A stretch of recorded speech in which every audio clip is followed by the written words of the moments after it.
Hello, everybody. Hello. Welcome back to What's for Dinner. I hope you're all doing well. Teresa, how are we Hi. doing over here today? Do you think people are tired of seeing us? Oh, I hope not. Gosh, and we're just wasting all of our time. What did you do? I dropped something, but Oh, I'll eat that. nobody will care in this house. Very true. Okay. So what do we got going on? Well, I Looks and cut up. smells delicious, by the way. Okay, good. I cut up fillets, Okay. and then I stuck them in a container last night with melted butter, a little Worcestershire, and some fresh pressed garlic. Yum. And then I just cooked them in the air fryer. Yeah. Okay. There's the air fryer going. Okay. What do we have going on over here? Eggs. Eggs. Yum. Yeah. Can't wait. And then last but not least, what's So this? I had leftover Alfredo. Everyone ate the shrimp, so we got more shrimp, and there's scallops in here, little frozen scallops, but it's not as thick as usual because I don't have any Parmesan cheese, but I just kind of freshened it with some extra cream cheese, some extra heavy whipping cream, and some extra garlic cloves. So We pressed the cloves before we put them in there. We don't just drop the cloves in whole, so that's good. But so that's got shrimp and scallop in it, and then that's Alfredo. oh, and I put some extra butter in there too. Did you want to talk a little bit about how you made it really quick originally? Yeah, I made like a stick of butter, a whole block of cream cheese, shredded Parmesan cheese, garlic cloves. I think that's it. You can definitely smell the garlic. Yeah. It smells really good. It is good. Okay, so will any of this stuff that we made tonight cause your blood sugar and your insulin to spike? If you just eat this, no. But if you add baked potato, mashed potato rolls, pasta with the Alfredo, then your sugar's gonna spike, and then all this fat that you see will go to be stored as fat. Remember, fat doesn't make you fat. It's sugar that makes you fat. Remember that back in the 80s, the sugar industry paid Harvard to say that it was fat that causes people to be fat, not sugar. We've been so lied to. Like, if you're following my page, we've just been very lied to. You have to relearn things. So I was talking to someone who's been my patient for a long time, but she's not on Facebook.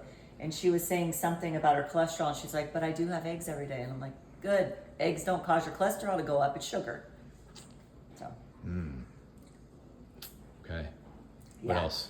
And then remember, it's not just, sugar is not just Milky Way and Skittles and Twizzlers and all that and Captain Crunch. It is all the cereals, Raisin Bran, Honey Bunches of Oats, Special K, mini wheats, frosted mini wheats. It's oatmeal, it's bread, pasta, rice, potatoes, sweet potato, corn, popcorn. Because Granola. all of those carbohydrates and all the foods you just mentioned are actually, it's sugar, it's a Yes. carbohydrate, so it's a more complex form of sugar, but as soon as it touches your mouth Yes. and you start chewing it, then it starts breaking down into glucose. Yes. And so what our goal here is fat loss, right? We want to lose fat. And there's plenty of fat on most of our bodies that we can afford to lose. So the goal here with doing that, or what we have to do, is we have to get rid of insulin, and we have to clear insulin out, and also alcohol, because both of those have to be cleared out before you can actually tap into your fat stores and use your fat for fuel. Yeah. And then burn it off. So we've got to make sure we don't take in sugar or alcohol, which in turn causes your insulin to rise, or in the case of alcohol, it has to be metabolized and cleared out of your system. Right. Before your body can use other forms of fuel. But we want to clear those out first. And that's the whole idea, guys, is to tap into those fat stores. Yeah, they're trying to they're trying to act like it's so difficult to lose weight, and you've got to do all these calculus problems, and you got to walk 10,000 steps, and do all these things. But instead, they're feeding you food-like substances, and you're following the food pyramid where it says eat whole grains and fruits. That's just going to keep your sugar spiked. And if your sugar's elevated, your insulin is elevated. If your insulin's elevated, you can't lose weight. Now, you will lose weight doing some of these calorie restricted diets, because if you reduce calories, part of those calories you're reducing is going to be carbohydrates. So you will lose weight, but sometimes these, like phentermine back in the 90s and 2000s, and the weight loss injectables that we're doing right now, it's not teaching you how to eat. So when you stop those, you are going to gain a whole bunch of weight back, because if you do those kinds of weight loss super fast, you're going to be losing muscle mass instead of fat. Yeah, good. And somebody just asked a question. It was Jeannie. She's, how long does alcohol take to metabolize? And that's actually a really good question. Yeah, it just depends on who you are and what kind of metabolism you have. Jeannie has fast metabolism. Yeah. So, but because it has to be metabolized by the liver. Yeah, it has to go to only your the liver. liver. It's the only thing that can metabolize the alcohol. So it's just a matter of your liver, how fast it can produce the enzymes that are required to break down the alcohol Right. and clear it out. So some people 12 hours, some people 24 hours. And it matters how much you drink. But I would say a glass of wine that you get at a restaurant, what do they probably give you, 6 ounces? I would say 6 to 12 hours. Yeah, it seems like it. But it's going to definitely, if you drink your wine with a meal, then you can just understand that meal that you're having with the wine is going to be stored, unless you use it, for some sort of exercise or some sort of strenuous activity. You need to just remember that. Yeah, I just saw this other diabetic educator on Facebook. I've shared her little TikTok thing before. It was obnoxious, but she said your brain needs carbohydrates. Your brain does feed off of sugar and glucose, but you don't have to eat carbohydrates. But she was on there saying you need diabetics 50 to 60 grams of carbs per meal, 15 grams to 20 grams per snack. Like, that's too much. I wonder what all of our ancestors did back in the day when they didn't have, easy things like Hot Pockets and, all these little Pop-Tarts and then like energy bars and stuff you keep in your, to pull out and eat. They just could they would go for days without eating. They were totally fine. Yeah. Not advocating going for days, No, but you ran sprints yesterday, fasted.